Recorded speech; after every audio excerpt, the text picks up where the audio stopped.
What happens when you overdose on benzodiazepines? I'm Dr. Josef Witt-Doerring. I'm a psychiatrist. I used to work at the FDA and I've worked in a number of pharmaceutical companies. And I like to make videos about the risks of psychiatric medications. What happens if you overdose on benzodiazepines?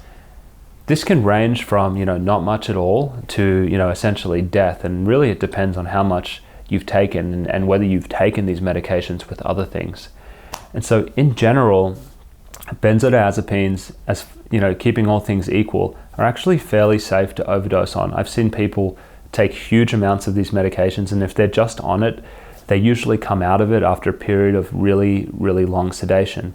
However, there are a fraction of people that when they overdose on these medications, they can depress their central nervous system to such an extent that it actually can cause problems like respiratory depression. People will stop breathing, or they'll develop things like a slow heart rate.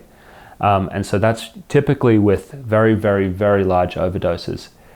Perhaps the place that we see the most fatal benzodiazepine overdoses is when they're combined with other sedatives and opiates. So if someone takes a handful of Xanax and a handful of morphine, or maybe they just buy a pill of morphine or Xanax off the street, and it's just mixed. You think you're buying Xanax off the street, but you're actually buying like a pill cut with fentanyl, and you're drinking alcohol with that.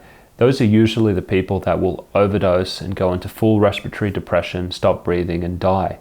And that's why buying things like benzodiazepines on the street is just so risky, because you never know what's in those medications. So I hope that video was helpful. That's what I see happening with the majority of benzodiazepine overdoses.